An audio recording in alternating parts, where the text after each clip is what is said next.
Hello and welcome to the podcast. Today I'm happy to welcome back Michigan Tech head strength and conditioning coach Matt Thome. Matt and I are going to sit down and kind of dive a little deeper into the article that he wrote a couple weeks back for us here at Central Virginia Sport Performance. And we're going to talk about the role of correspondence in injury prevention.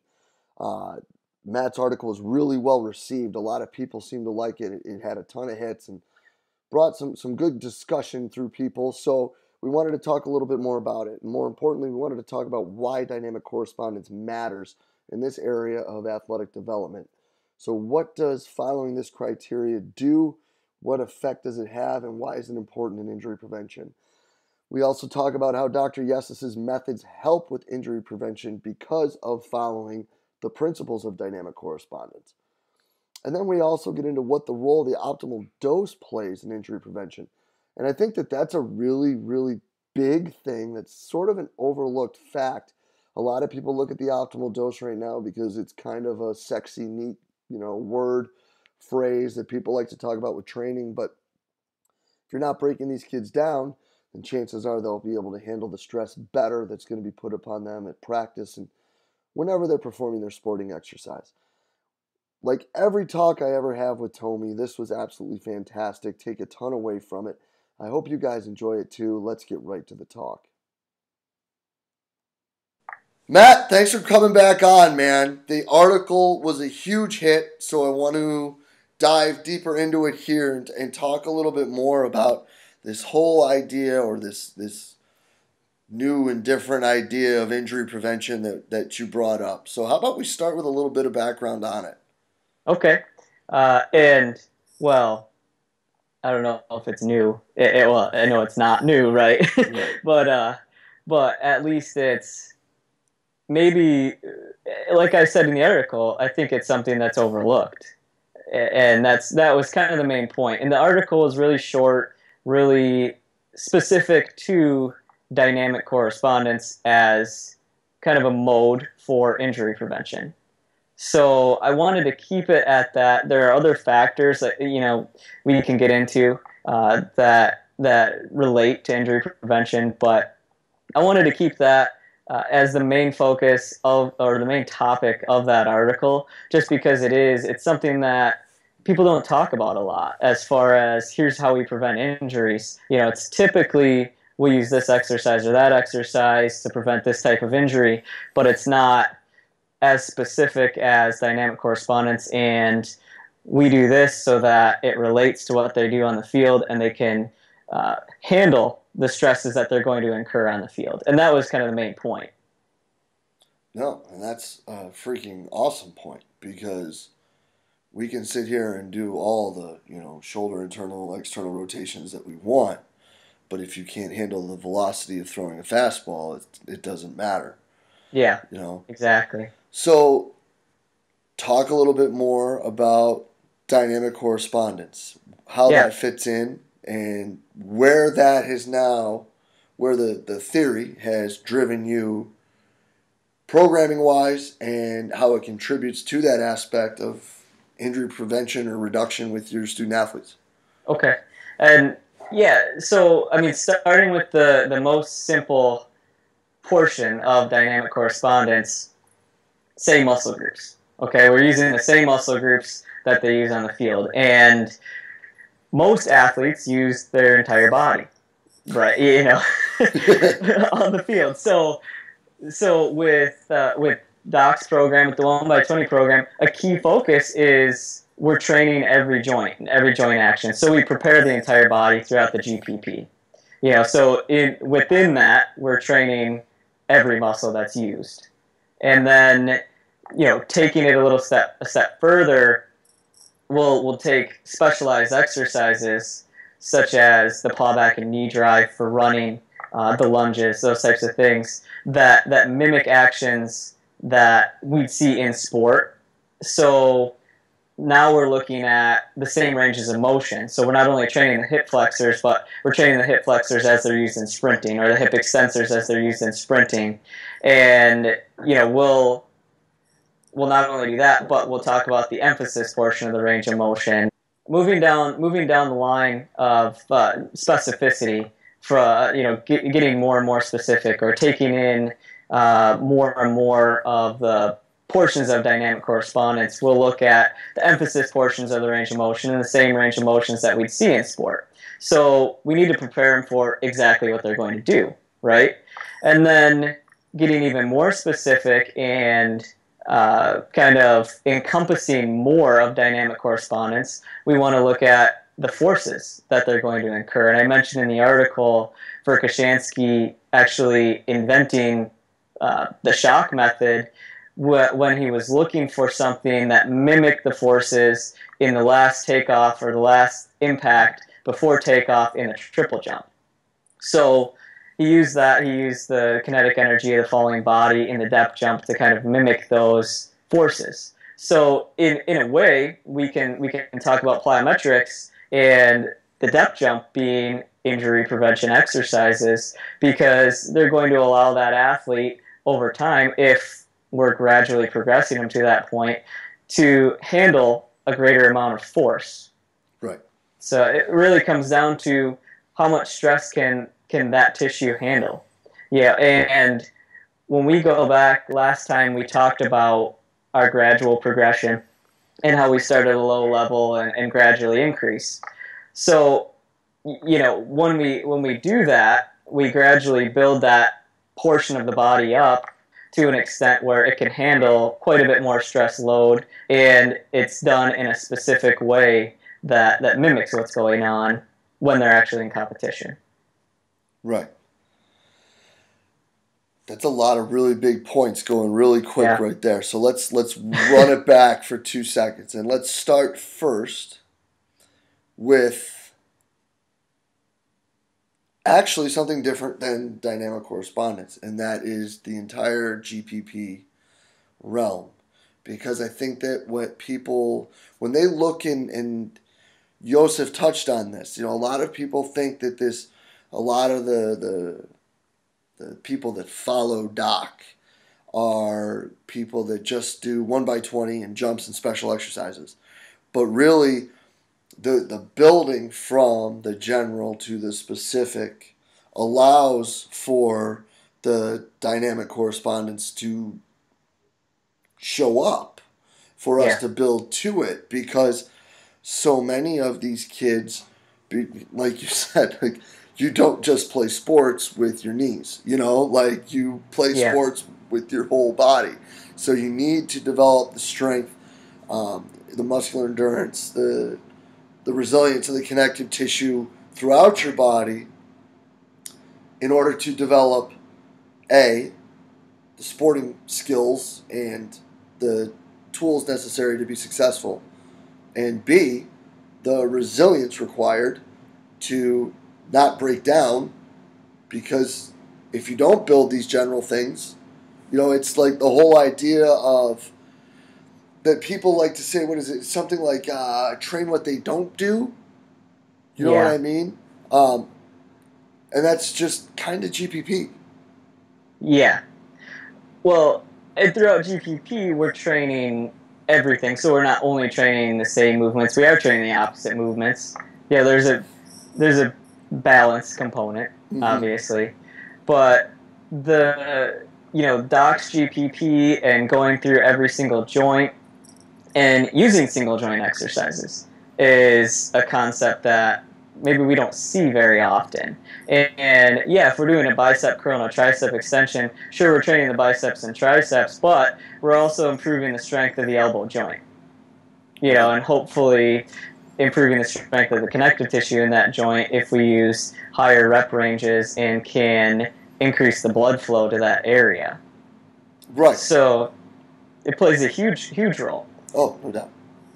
So then, moving forward then. Yeah. So now, going forward and looking at what they do, like you were talking about, let's talk about some examples of this. What are some things that you do using this theory that you would say have had a positive impact on, knock wood, the maintained health of your student athletes? Well, I think that it's not really necessarily any one particular portion of it. It's hard to it's hard to say. In reality, none of the exercises that I use are geared towards injury prevention exclusively. So the program as a whole plays, or kind of, injury prevention, I guess you could say, is a byproduct of the program as a whole.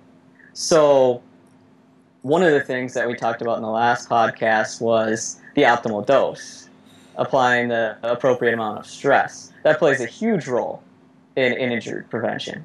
Gradually progressing from training the entire body to training more specific actions is going to play a huge role. So just like I said, or just like you were saying, we build all these components.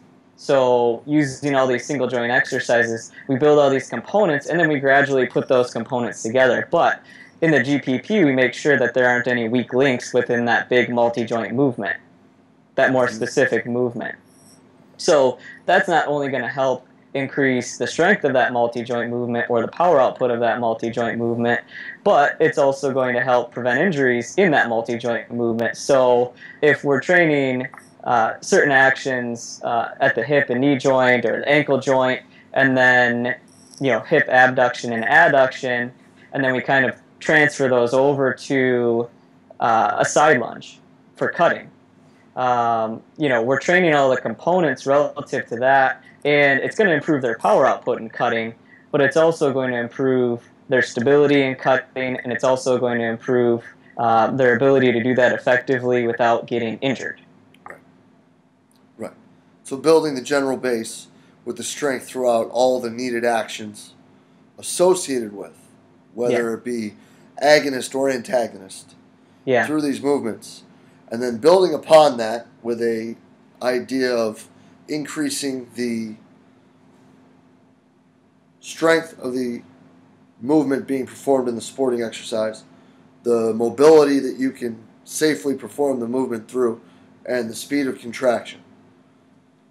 Yeah. Okay, that sounds like a pretty good idea. And like I said, it's not necessarily, as far as injury prevention, the goal of a specific component, but it is a byproduct of all of those things, of applying the proper load and then gradually increasing intensity over time so that those movements or those tissues can handle higher stress loads, and then allowing for transfer, using exercises that allow for transfer, and increasing the use of dynamic correspondence. So injury prevention is really a culmination of all of those things kind of done properly, rather than just specific exercises geared towards the prevention of injury. And I know Joseph wanted me to point this out too, but it's working pretty well. We last off-season and in-season period, we had 0 non-contact injuries on our football team. And, we're 7 games in, and we're on our way to be doing that again this year. Yeah. So, and I think that our contact injuries are fairly low as well. I don't know what average is, but we're doing really well. It's working very well. And it's not necessarily a key focus of the program. Well, because it doesn't need to be. No. Because the focus of the program is to make them better at their sport. And if you're getting them to move better, faster, with better technique, quicker, and teaching the fundamental skills that are behind these, and you're developing the general strength required to piggyback with or assist with the continued improvement of these skills, then it seems as though you would be in a good position to set yourself moving forward. Yeah. That's exactly. Yeah. That's pretty. It's pretty cut and dry, pretty simple, and pretty straightforward. So then, if we're not looking at specific exercises that is injury prevention, then what are your specific things that you're looking at when you're improving these athletes? So, again, it goes back to one, starting with a good solid GPP base, which we use the docs program like we talked about already.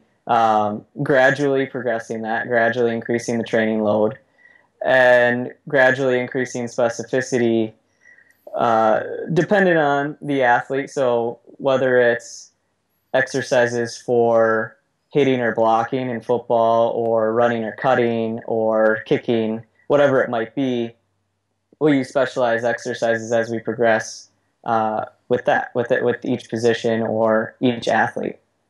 And that's all we're really looking at. It's not necessarily, this certain part of their body needs to be able to handle a certain amount of stress load within a game in order to not become injured, right? But that's not necessarily the goal. Isn't necessarily to increase the resilience to stress. It's a byproduct of the process. So we're gradually increasing specificity. We're also gradually increasing kind of the intensity of the training load as we go. Very small increments of progression, and that allows that tissue to adapt over time and become more resilient. And it does so. We do so in specific actions, specific ranges of motion, and like I said, higher force outputs and things of that nature. Gotcha. So when we're looking then at specialized exercises, which is something that will be part of the program the whole way through, how does that change and progress as your student athletes go from freshman to senior? So with the specialized exercises, we will start them out as a freshman using the specialized exercises. And typically there it will be a set of 20. And it'll be technique. It'll be very low resistance and just technique work. We're not worried about speed throughout that period of time. And then we gradually increase from there, gradually increase the resistance. As they kind of get a handle on the technique, we'll gradually increase the speed so that becomes more relative. And then I guess you could say as they adapt, or as that stimulus kind of runs out, we'll have to do some different things. So we'll have to maybe use an eccentric emphasis on a pawback or a knee drive or a side lunge, where they're actually, side lunge where they would step out, come back, and stick that landing, and it would look just as it would look if they were coming into a cut. Right. So now we're looking at that eccentric component of the cut.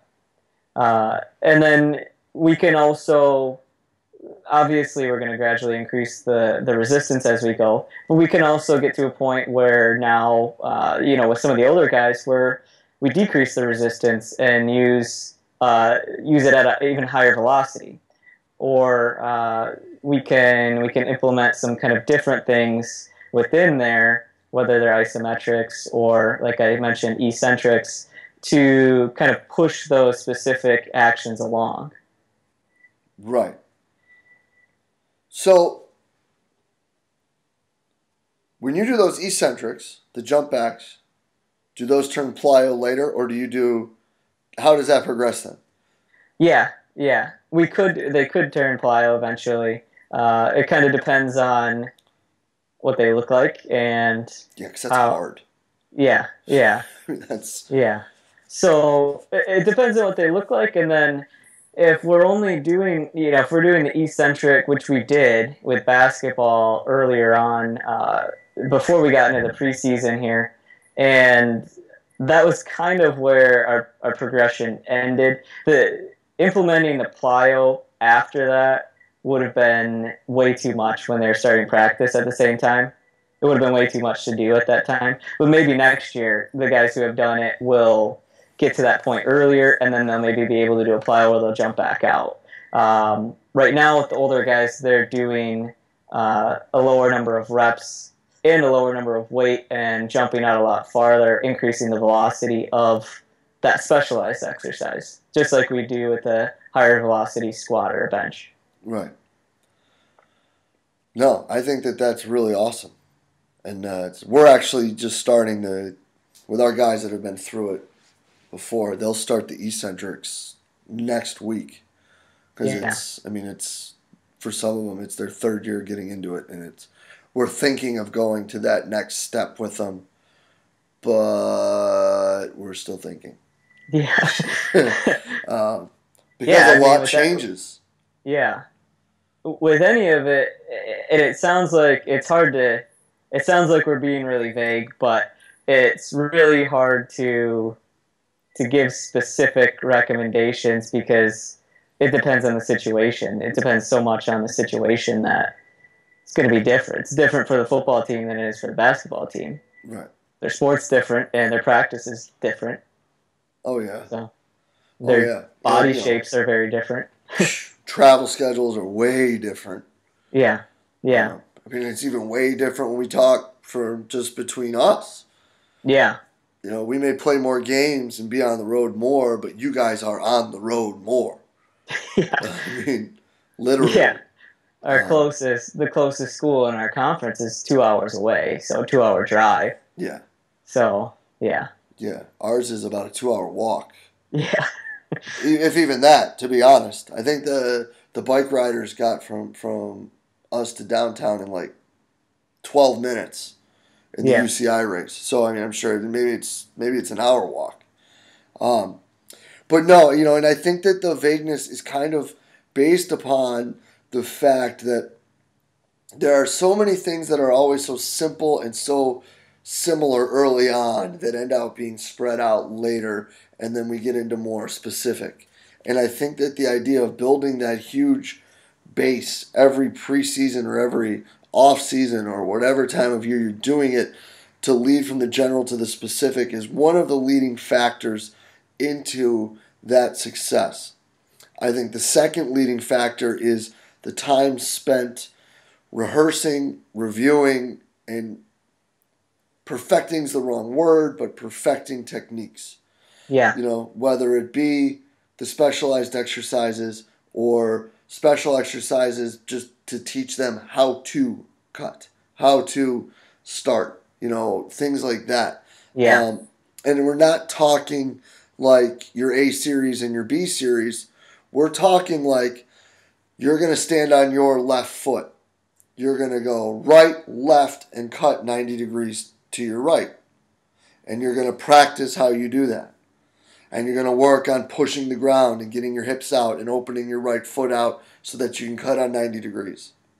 Yeah. Building that to 5 steps.